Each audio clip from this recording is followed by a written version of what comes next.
Government makes good on commitment to assist 3 fire victim families of St. Mark. We'll have details to this story and more in the national report. Prepare for hurricane. Prepare for hurricane. Make sure you have your radio and your batteries too. Waterproof flashlight candles will do thin stuff. Garbage bag, first aid kit. Come on people, make sure you have it. Clean water in a container and a hurricane plan. Hear me no man. Hurricane damage is beyond your control. Surviving the aftermath is up to you. Have a hurricane plan. It can save your life and your family too. Prepare for hurricane. Your hair, prepare for hurricane. Welcome back. With the news for Friday, November 25th, 2022, I am Sherry Noel. Government has made good on its promise to rebuild the homes of 3 families on Diamond Street, Victoria, St. Mark, whose wooden structure homes were completely gutted by fire in August of 2022. So far, one of the homes is 90% to completion, while the others are in foundation stages of construction. On Thursday, Senator the Honorable Quince Britton visited the project site to get an update on the progress of the work. He told the GIS that his government, since the fire, gave the affected families its commitment to rebuild. What you're seeing here now is a testimony to that, the government giving a commitment, living up to their commitment of rebuilding those houses. 3 houses were completely destroyed, and as we speak, in the background, as you can see, we have the houses being reconstructed. There also we added a bathroom and toilet facility so that because the houses, 2 of the houses, one is the elder gentleman and his grandson has also his family with his other siblings and so on. So they have we gave them a bathroom and toilet component added to the rebuilding process, or which the government committed to rebuilding. Senator Britton says the plan is to have all the structures completed by the end of 2022, wants no setbacks with the weather and materials. We are trying our utmost best to complete those structures by year end. So all the efforts right now are focused there, all the housing brigade as well as the bathroom and toilet brigade team. All the efforts are focused there. They've been working all morning. They cast some of the columns, some additional materials would be, well, as we speak, is coming, so that the bathroom and toilets could get on the way. So the housing brigade has about 12 persons with them, and the bathroom and toilet has just about the same amount. So the guys are working here. Once God bless us with good weather, and we intend to also engage the community, especially on a weekend, to assist with the rebuilding effort. So because I am working towards the deadline of by year end, so that in the new year the family can feel comfortable, in the new structure. The residents of St. Mark must be commended, he says, as they too have been given assistance to the rebuilding process. Since that happened, we had a number of persons reaching out to us, volunteering, as well as persons, they give their commitment in providing whatever assistance that they can, whether it's monetary or giving other donation with clothing, food items, and so on. Already we've gotten some appliances and so on, some household items that we have to donate to the families and so on once the houses and so is being rebuilt. And we're still asking for more persons who wish to donate. They can always contact myself or contact the fire victims themselves and make that donation. But we're really grateful to the general public, for the assistance that have been given to us thus far. Conrad John is one of the residents who lost his home, and he told the GIS that he is very appreciative of the assistance, as he did not have the funds to rebuild on his own. He says his structure is near completion, and he is forever thankful to all involved. Very, very, very, very good. Excellent. First class. Yes, I never expected about a seat. Very, very, very nice indeed. I didn't expect so quick, but I'm glad it come first class, and I highly appreciate it because I'm low in finance, and I'm so glad that the house built. So I'm very, very, very, very glad. transpire. Senator Britton says individuals who will still like to make contributions to the families can still do so, as apart from the structure, the homes will need furnishing.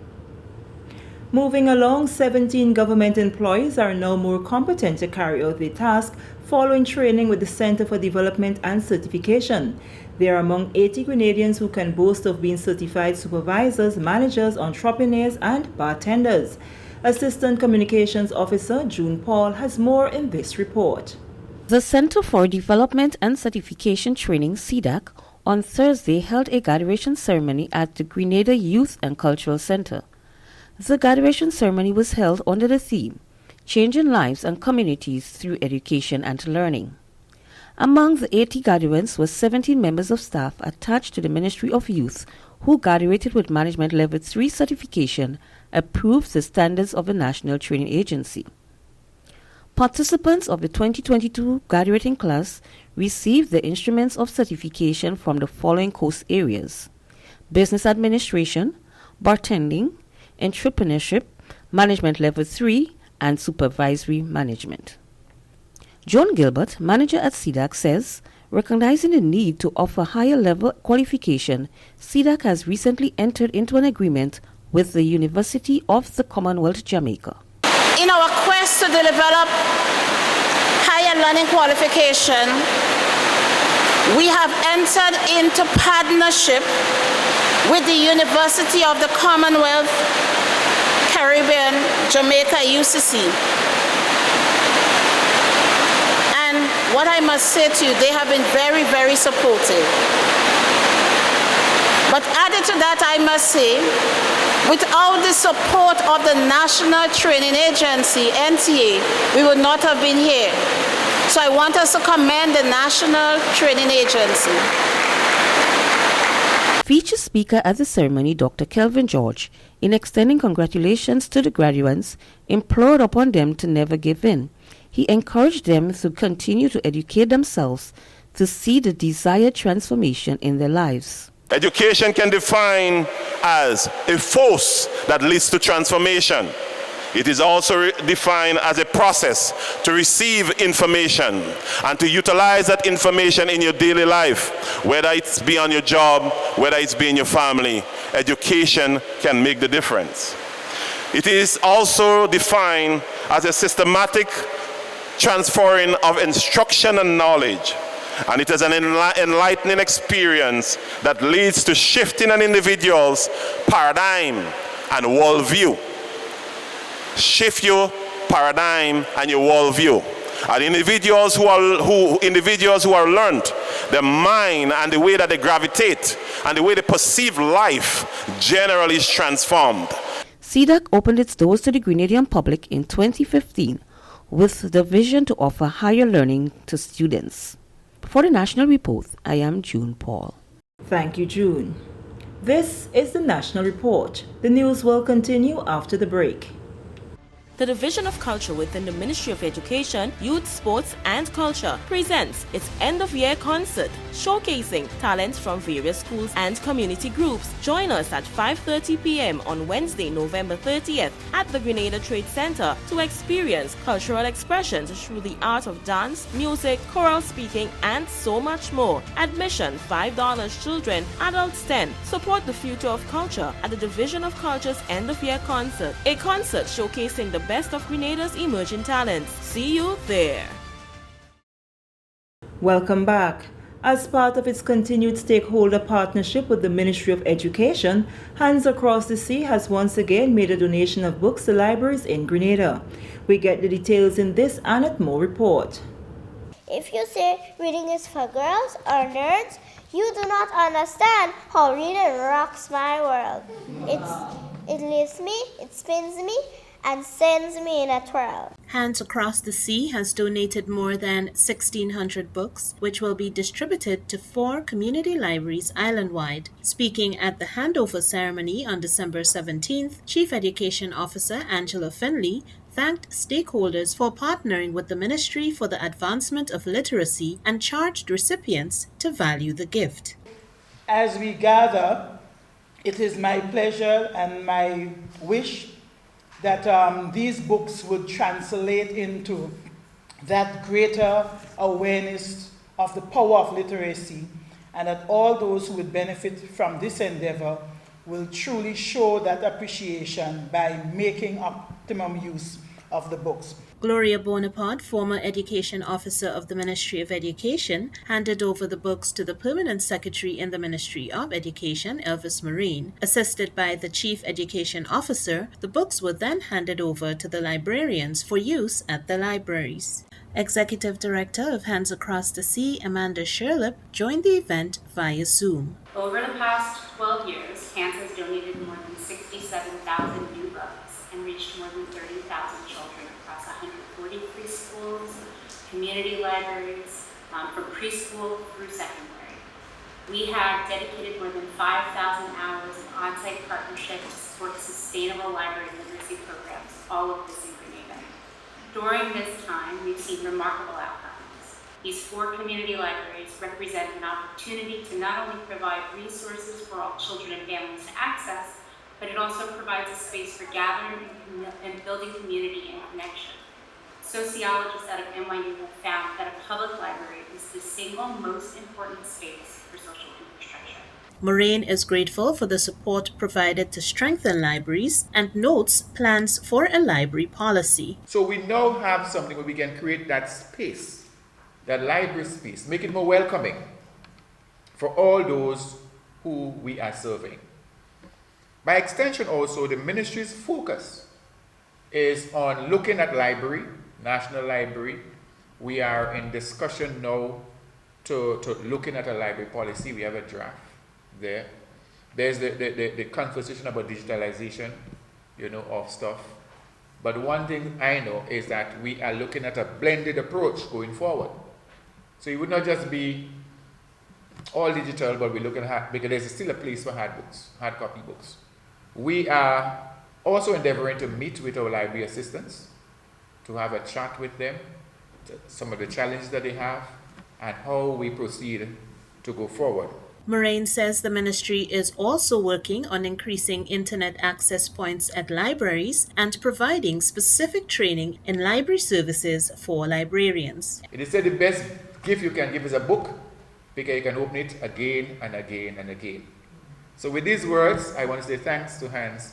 Thanks to all of you for making this afternoon experience a reality. Esther Edwards, Assistant Librarian at the St. John's Community Library, expressed thanks on behalf of her colleagues to Hands Across the Sea and to the ministry for its support, particularly for the efforts of Michelle Braffett. The community library can attest to growing population and a need to improve and renew the reading stock. We do not expect the ministry or the government to do it all, and so we are gratefully appreciative and willingly accept the organization and individuals who have done and will continue to assist in the fundamental role of promoting reading and literacy among the population. Sincere gratitude to Ms. Amanda Sherlip, Executive Director of Hands Across the Sea, for your timely donations of books and renewing collaboration with the Ministry of Education on behalf of library services.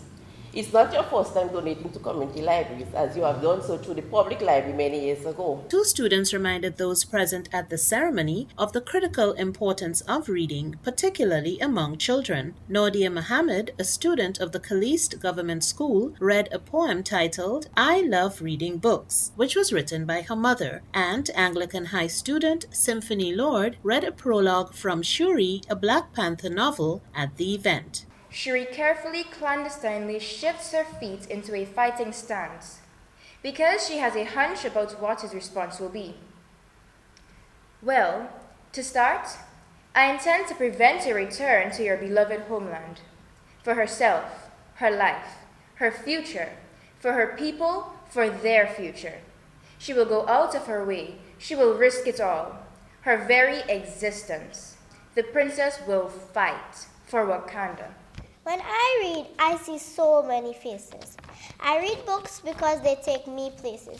Stories about friendship, detective, and more. Oh, how I love reading books. When I am home, I read a book or two. My mom says she thinks I am hooked. You would be too if you would only read a book. For the National Report, I'm Annette Moore. Thank you, Annette. And finally in the news, the Traffic Department of the Royal Grenada Police Force says additional measures will be implemented to address the issue of speeding, as the department records higher than usual statistics of vehicular accidents and road fatalities. According to the traffic laws, drivers are allowed to drive at a speed of up to 20 miles per hour in the town of St. George. Outside of St. George, 35 miles per hour for public service vehicles and 40 miles per hour for private vehicles. Section 58 of the Road Traffic Act states drivers can be fined $1,000 EC or up to 12 months imprisonment for speeding. Police Constable number 838 Troy Paul, attached to the Traffic Department, said the department has measures in place to curb speeding. He also explained that drivers must drive at a speed that allows for careful observation of their surroundings. One of the many ways in terms of we have our patrols out, so we'll have more patrols out, especially in the areas where persons commit those offenses, because we have to look at our statistics, and our statistics tells us where those offenses have been committed. So we take those proactive roles and we visit those areas to ensure that not to mainly to charge persons, but to let them know that law enforcement is out there, and we have to curb those ills that are challenging our society. And speeding continues to be one of those, because we see the end results where we have road fatalities, and one fatality is too many. If you look at 40 miles per hour, this is not a fast pace to travel with. So the speed limit is to control based on a lot of circumstances, our road conditions. You're talking about the number of vehicles that are in our country.